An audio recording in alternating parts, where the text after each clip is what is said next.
Hello everyone. I'm filming today from pretty from the Colosseum. Yeah, Jen and I just had a nice dinner. That's why I'm dressed like this, and that's why Jen is right here. Hello. And right behind us, we also have the Arch of Constantine, which is quite nice. But yeah, I'm here to tell you about the last 2 days in Rome. And so we started the first day by having quite a lazy morning since we had like a really full day the day before. Here, I'm gonna, oops. Sorry. There we go, so I can have the thing in the background. So yeah, we had a pretty full day with the Vatican, so we decided to have a lazy morning, which was really good. And then Lucy had recommended going to the baths of Carcarella. So that's what we did. We went to the baths, and getting there was quite a bit of a hassle, just because we were trying to go there by metro, and then a whole line of the metro was closed, and so there were buses to run it, but the buses were crowded, like people shoving, and it was just terrible. So then we looked up another way of getting there, which used a bus, and so that seemed better. We still had to like stand for, I don't know how long it was, but it was better than that really crowded bus. Made it to the baths, but by the time we made it, it was about noon. So instead of going in right away, we decided to go out for lunch first. So we looked on TripAdvisor, I think it was, or I don't know how we looked it up, but we found somewhere to go called Romulus and Remus, and we had to walk a little bit, which was okay.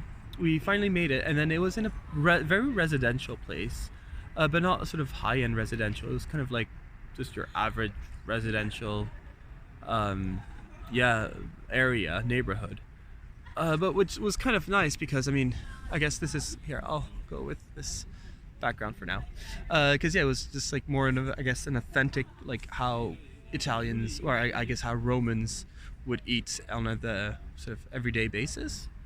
Yeah, it was just only a bit sad that it was right next to the like neighborhood recycling and garbage dump, so sometimes we'd get a whiff of it, but we'll see. Okay, I had the carbonara because, yeah, I love carbonara, and then Jen had, oh no, I didn't have the carbonara. It was the first time I didn't have the carbonara, strangely enough.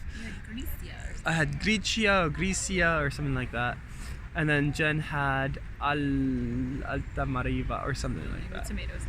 It was basically the same thing with tomato sauce. They both had pork in it. It was quite nice. And then, yeah, that was about it. Then we decided to take a sort of the longish way back, like another way back. That involved us going through, like, the Roman wall was right there. So we basically went next to the Roman wall, and there was a couple of doors. So we looked at the doors. They were quite nice. And then just went back. The baths themselves were really kind of cool. They were really big, and like Jen pointed out, that it was nice to have such a difference to the Vatican, that maybe they were, I don't think they were the same amount of people as the Vatican, but like it was just so much more spread out that it didn't feel crowded at all. I don't think there was nearly as many people to begin with, but like it was just a nice difference than the I'm gonna switch back to the Colosseum, to the Vatican from before. So a couple of interesting things about the baths. First of all, the mosaics on the floors and the walls were really, really nice. The one thing that I found interesting was that so they had several stages, and one of them was just a normal pool, and they were like, it's Olympic in size, but it was very shallow. So I'm not sure if it's because people didn't really swim back then, which I'm guessing. But yeah, it was just a very shallow but really big pool that was uncovered. So it'd be nice during, I guess, really nice days that the sun would be out. Then they had the frigidarium, which with like really cold baths, and then they had the really warm baths.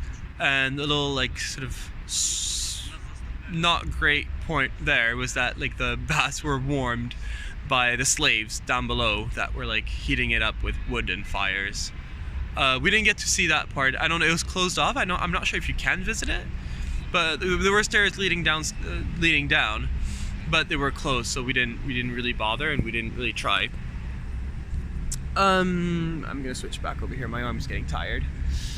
Then what did we do? So that was, but it was huge. I didn't expect it to be that big because it was just baths, but it was really, really gigantic, and rather well preserved. Like for something that's been in a capital city for, well, that's been in a big city for such a long time. I thought they would just have used everything, but no, it's still a big part was still there. And after that, yeah, we decided that we wanted a quiet night in and we wanted to eat vegetables because so far we've been quite big on pasta. So our plan was to take the bus back and get the bus back and then just go to a shopping grocery store. Thank you. And just if you want, you can sit next to me. No? Okay. Yeah, to go to a grocery store and get the food. But the bus that we wanted, the 81, it was just taking its sweet time. We got there, it said, oh, it's about 10 minutes away. So that was nice. But I think about 10 minutes later, it still said 10 minutes away. And so we started getting a bit, not desperate, but like a bit annoyed. The nice thing though is that we were right behind the Circus Maximus. And there was, yeah, so it was quite nice to see. There's not a lot left of it. But there was still people visiting. But what we found rather strange was that a lot of, like, we saw one family and then we noticed a couple more. They were wearing these big masks that were like covering this part of their eyes, and there was like a slit for the eyes. And so I was just wondering what it was for. I didn't really get it. And then I asked Jen, and Jen was like, well, it's maybe like something about the circus. Like it's probably like a touristy thing of just like having fun and, you know, getting really into the feeling, and I don't know. So I said okay, but I didn't really believe in it. And then like we just kept seeing these people like with these masks on. It didn't make sense. And then Jen just like got a lightning spark in her hand. It's like, oh, I finally get it. And it's because they had these weird 4D glasses they put on. And I guess instead of cleaning them for every person, they were just like, well, I'll just put this on as protection from the other person's grossness. And so yeah, there were just a bunch of people walking around with these masks. But like, when they put on the glasses, it's fine. But as soon as they take them off, it just doesn't look right. It looks like somebody had one of those face masks that you put on, but they just put it out in the broad daylight. So it was a bit strange. So that was that. Finally it gets there. It's very crowded, but it gets us back to the hotel. And now when you just had a quiet night in. And then this morning we had to wake up, not early, but we still had to wake up at around 7:30 because we wanted to we met our tours right here in front of the Arch of Constantine to do the big tour. So the big tour was, we went to, we can't see it right now, but one of the 7 hills of Rome, which is the Palatine Hill. And then we went, it's behind here, but it's the Forum, the old Roman Forum. And then to do the Colosseum, which is right there. And then to do the Pantheon, which I keep forgetting the name. Excuse me. So that's what we did. The guide, we had these little radios again. As Jen pointed out, he didn't really have control of the group. Well, I'll talk more about that later. So we started with the Palatine Hill. And for every place I have just one fact I remember that I really liked. So the Palatine Hill, the fact I remember was that's where the name palace, or the word palace, comes from. Just because that's where the wealthy Romans wanted to like show off how wealthy they were. And legend says this is where Romulus started Rome. Even though I think the legend is like from the 2nd century BC or BCE, and then they dug up things from the 6th century BCE, so it doesn't really match up, but whatever. And then we went to the Forum because there's a passageway that was actually quite nice to not like go through the street, but there was a passageway to go from Palatine Hill all the way to the Forum. And in the Forum, it was nice, but there was not really any complete buildings. There was a lot of, well, ruins. It was nice. He had like a book with him to show us like how the forum looked before, and that was quite nice. And the forum was used for everything. It was not just markets. So it was markets, but it was also like the justice. It was where the sort of temples were. It was just basically everything cultural and of the society was based around there. So that was the forum.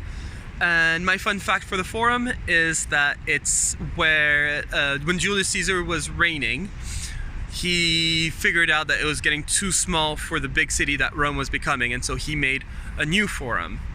And it's actually in the forum that we got to see the place where Julius Caesar used to live and where he left before getting stabbed at the Senate. Oh, and it's also where I realized what SRQ.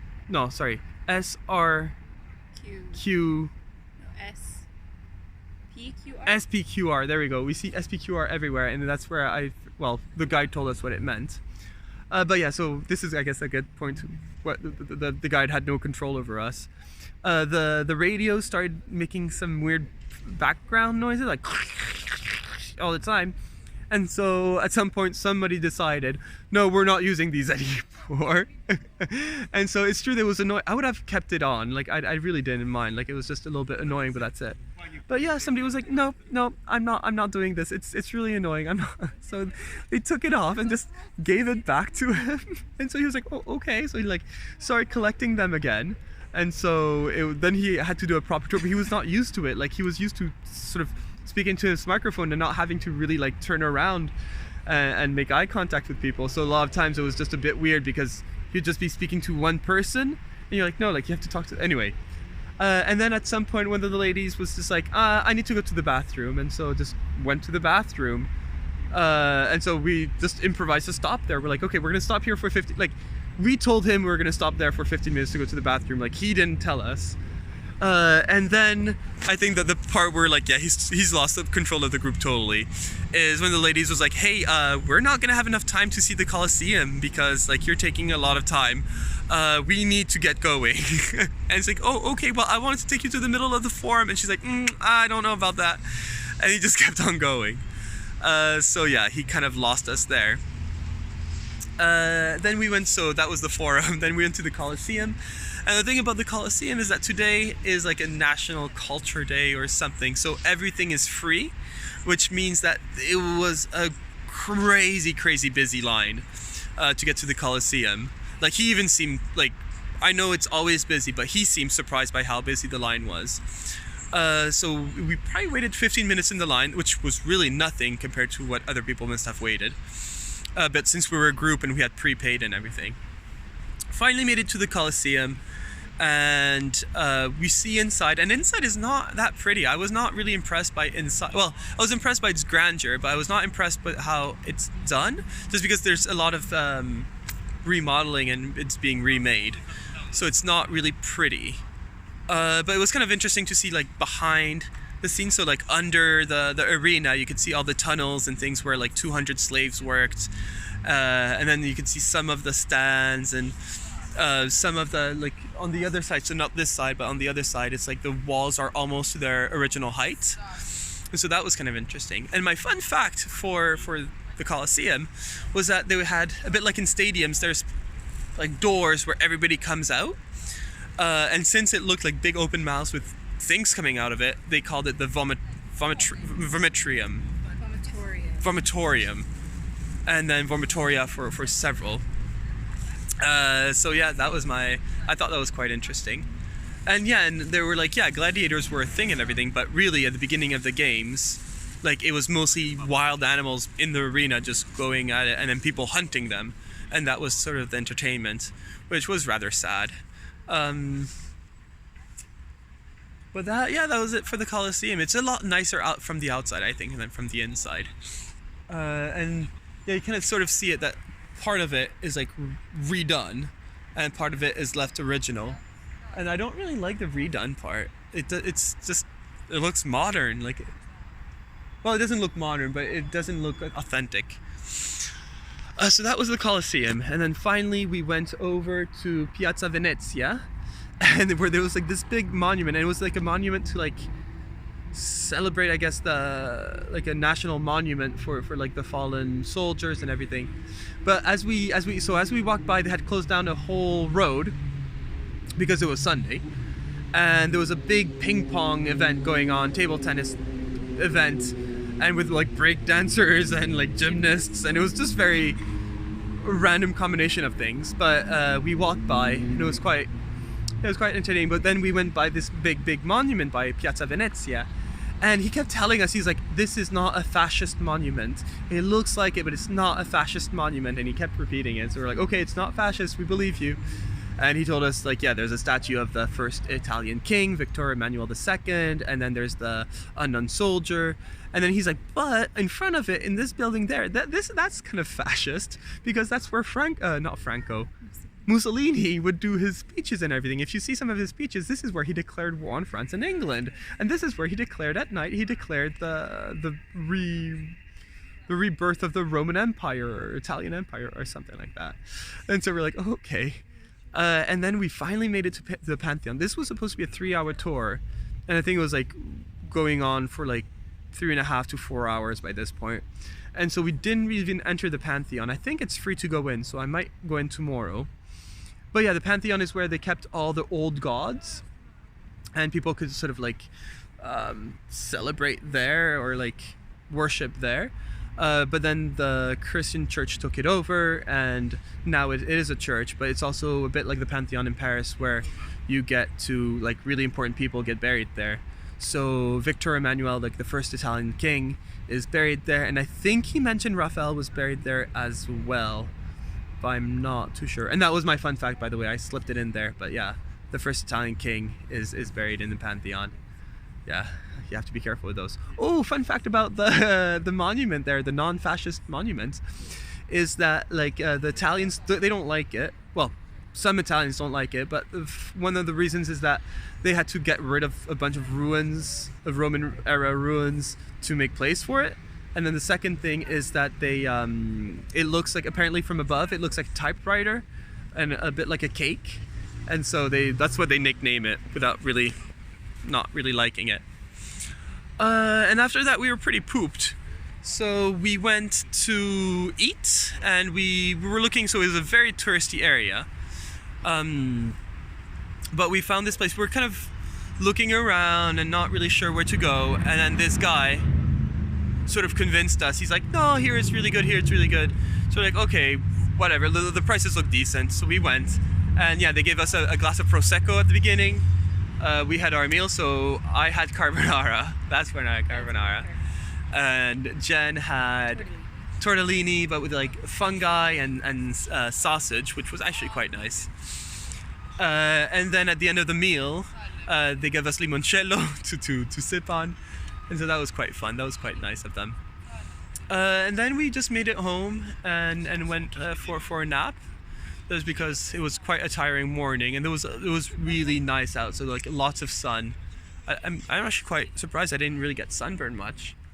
But yeah, just the tour was actually kind of nice as well, because there was only 12 of us, but there were some very American people there.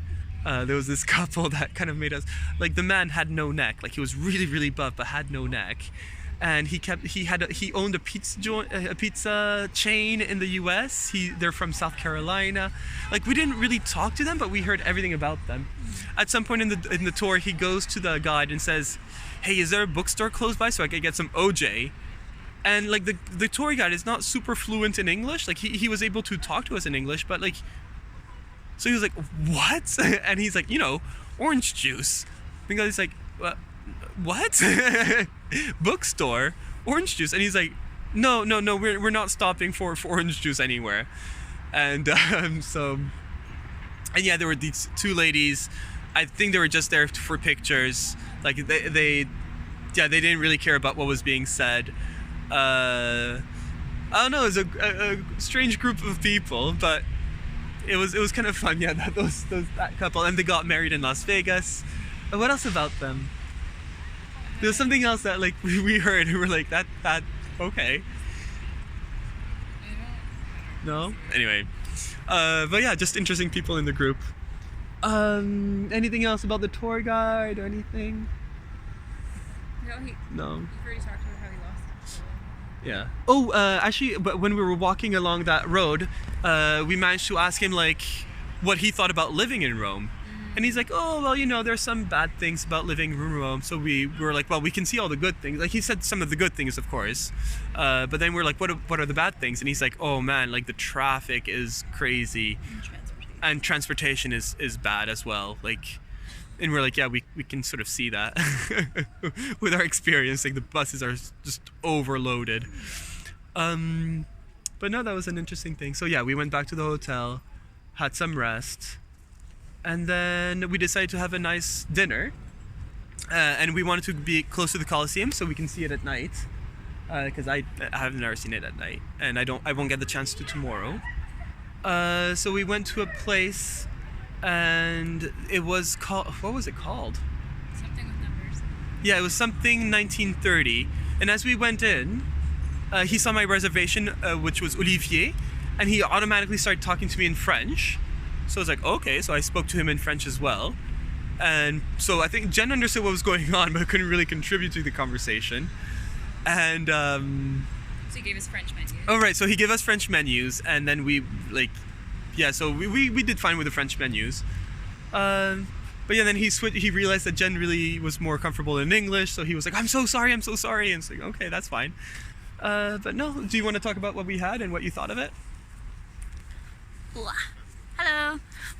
So what did you have today? You had an eggplant pasta baked dish thing. Yeah. That was pretty good. Paupiette something. I don't know. I know the French name. And then I figured since it's my last night in Italy before leaving, I was going to have spaghetti carbonara one more time. I didn't have it. It was a good choice. Every meal, so I felt justified in my decision for some pork, and it was delicious. And then we had some good red wine with it, and then we split this like chocolatey cake for dessert that had like a nutty amaretto mousse kind of to go with it. That was really good. So yeah, I was pretty happy with the restaurant. And then we sat outside on the patio. Do you want to talk about that? No, you can talk about that. So the patio was really pretty. They had like these twinkling lights set up against like a wall and an umbrella, and they really made the most of their space. I guess the thing that was not so nice about it was like if you turn your head that way, you have the beautiful view of the patio. If you turn your head the other way, it's a parking lot. Like directly on the other side of our table were cars, and then behind us were like the rubbish bins. So, oh really? Yeah. Oh, so I didn't see that. that was kind of unfortunate, but as long as you focused on like the pretty patio part, it was really really nice. And the restaurant was pretty funky. It had like an eclectic-y art inside. Yeah. So it was good. Yeah, I think they on the reviews it said it was Art Nouveau, but I don't know. Yeah, it was a lot of green. Yeah. There was I guess it was a lot very naturey. Yeah, there was a green Place. neon sign downstairs. Oh, I didn't even go And it downstairs. said every wall is a door. And I don't know what that means. Not a Harry Potter reference. Yeah, I'm like, so should I try running through these walls? Do you want me to break the walls? I don't get that as an inspirational message. I get like every window could be a door, but I don't get every wall being a door. So As I long might as have you to think believe. that one. I might have to think that one out a bit. But yeah, what did you think of the meal in general? The food was really good. Had good company. So all in all, pretty happy. At the beginning, I thought, because they treated us like super nice, I thought like maybe they thought we were food critics. But then that went away. I was like, no, I think they're just happy that, I don't know, they were just happy that to make conversation in French or something. I don't know. I think when we first got there too, it was less busy. So we had like three servers like coming and coming and coming and coming. Yeah. And then it got a bit more busy. So then we kind of got ignored a little bit. But yeah, it was just like a lot of attention all at once. I was like, why are they so onto me? But yeah, I think it was just because they had nothing else to do. Yeah. Anyways, that's it for tonight. Yeah, Jen is going home, going back to Egypt tomorrow. And I'm gonna spend the afternoon here and then go take the train. I think my train is at 5. So I might do like a walking tour, self-guided walking tours. And go inside the Pantheon. Yeah, go inside the Pantheon. I might, try and come back here. Yeah, I might go back to the forum to like see a bit more because it was really nice.